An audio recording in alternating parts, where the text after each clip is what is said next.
struggling with this vehicle, man, trying to get this thing to run, start, drivability. That's one of the main things.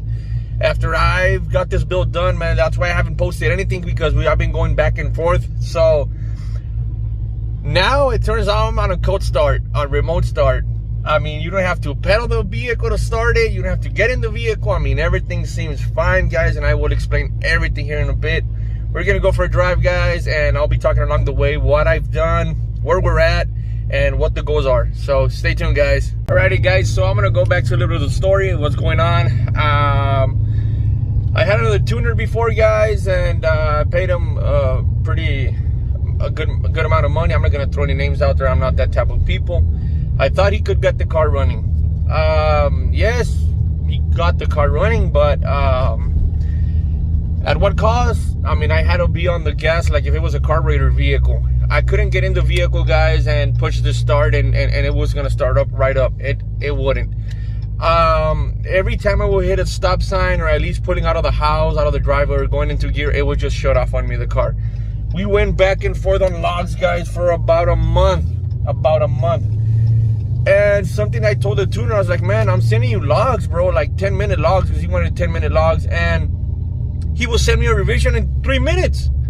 How could you go over a 10-minute log drivability and send me a log in a new revision in about 3 minutes? I'm not lying, guys. I'm not lying, man. So whenever I bought the Whipple kit, guys, I also included the HP Tuners MPVI 2 or MPVI 3 device. But the one I got, it's the RTD Plus device that comes standard with a Whipple. The only difference between this one and the MPVI Plus or MPVI 3 Plus, that on this one, I cannot do a tune file on it. It's just connect directly with my newest tuner. So I'm going that way. So I said enough with the other guy.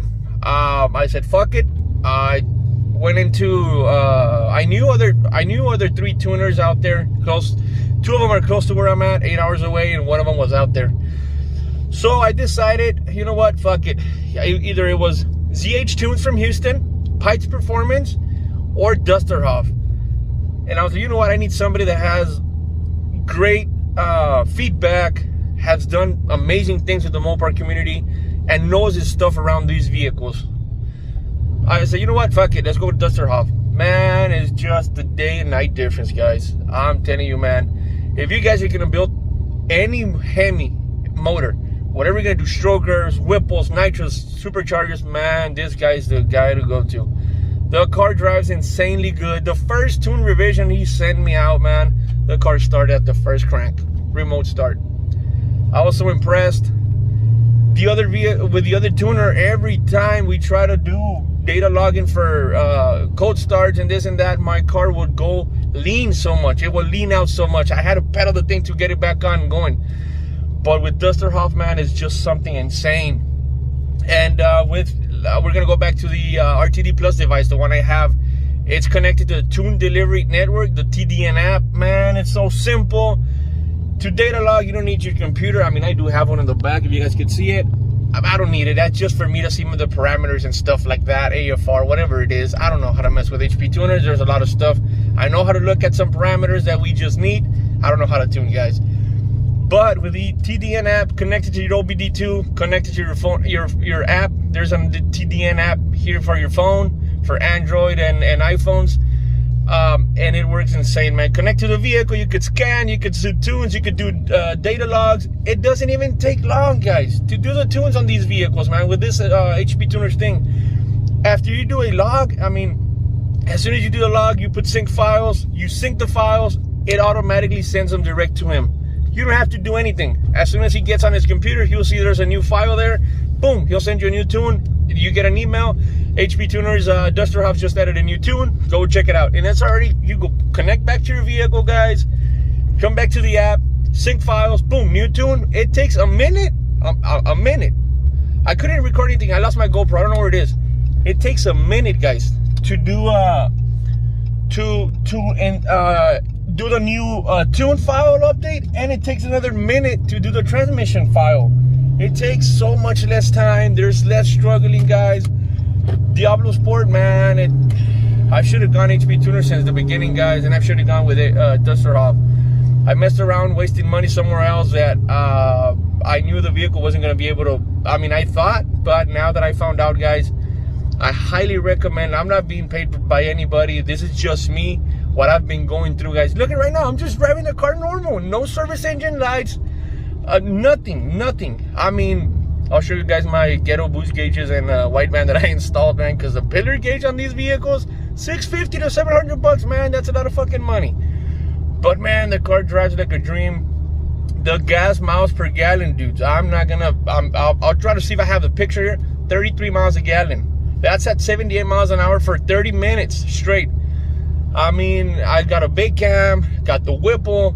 I mean, it's a stock 392, bored 392, but it has forged pistons. But man, the big cam, all that stuff that I'm doing with it, it drives insane, guys. So I'm gonna flip the camera, guys, show you my gauges. Let me try to change the color so you guys can see. I mean, you'll see them. Let me just flip it. So there it is, guys. My wideband gauge that I had to get the 30-0334. I think that's the one it is. That comes with the OBD2 port. That's gonna be able to make the tuner see your wideband whenever you're data logging with your HP tuners device. And my boost gauge. There we go. Man, guys, I am really happy that I'm able to drive the car again. The car had been sitting, guys. I barely put, let me see how many miles I got on the car since I started all this. I'll show you guys right here. I barely have 1,334 miles on the new engine, guys. I hadn't been able to use it because this thing will turn off all day and long. So we're gonna do a U-turn here and get in a little bit of it. The shift points are crisp. That's not even half throttle, man. 78 miles an hour, easy. I mean, it's just a day and night difference, guys. Dusterhoff, he's the man, dude. He has, I mean, he just recently had a track clock record, 8-second pass. That's insane. I mean, a lot of Hellcat red eyes he drives. I mean, he tunes, and all of these dudes are in 8 seconds, man. So whenever I get my Hellcat red eye, you guys know what it is. But man, it's just day and night difference, guys. I'm so impressed. And we're on base file 5. We just did 2 pulls 2 days ago.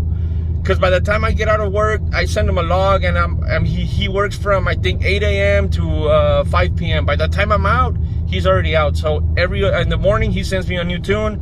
He tells me right there in the description what I need to do, and it's easy, man. The pulls we're doing now are from 1,500 RPMs all the way to 5,000 RPMs.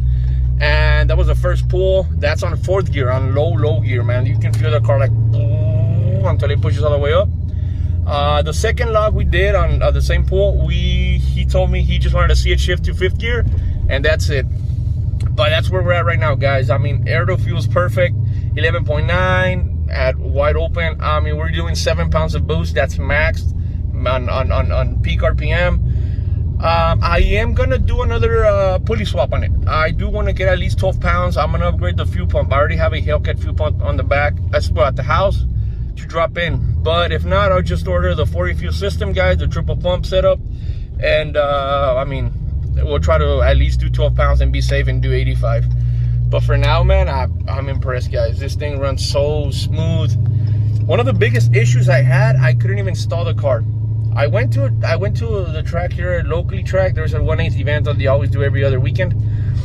I took the car, I couldn't even start it. I drove it there. I mean, on driving it drove good, but the transmission feels so sluggish, couldn't even drop gear. The car would like struggle a lot, man. I was getting frustrated with all the issues going on, you know.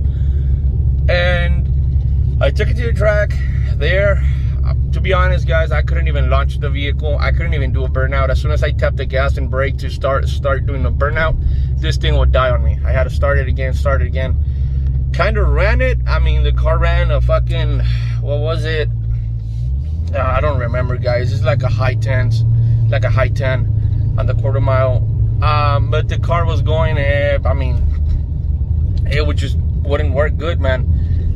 With Dusterhoff, it's a different story, man. Your gas, your pedal, drivability, shifting. It just seems like it's just stock. I mean, I'm being honest, it drives like it's stock. I mean, you could pedal it every time. I mean, it does burnouts pretty good now. You can tell that to my wife, man. Get to the house, do a badass burnout in the driveway. Before I couldn't even stop at a red light or even turn on my AC because this thing would just die on me. Now AC, got everything 100% going on this vehicle. I love it, man. Like I said, guys, if somebody's gonna do any tuning, Dusterhoff's the way to go, man. I mean, it's an easy process. The tuning thing is just easy, man. That's one of the easiest things. Everything's on your phone. You got your backup files on your phone. You want to do it back to stock. If you're gonna sell your vehicle, whatever you're gonna do, everything's on your phone. And I'm impressed, man. We're gonna keep on tuning this vehicle, guys, until he tells me we're gonna do a quarter-mile pass. That's when we're gonna do a quarter-mile pass, guys. That's where I'm gonna take you guys to go see what we're gonna be able to do. I'm hoping for a 10-second pass, guys. I don't know if we're gonna be high 10s or mid 10s. That's where I'm hoping for. Hopefully the car hooks, we don't break the drive shaft or an axle. But until then, guys, we're gonna see you guys in a bit. Once we get those tunes, once we're ready to go to the quarter mile, we're gonna be back. So I appreciate everybody, guys. We've passed 5,000 subscribers, and I'm very helpful with you guys. Thank you. I'll see you guys in the next one.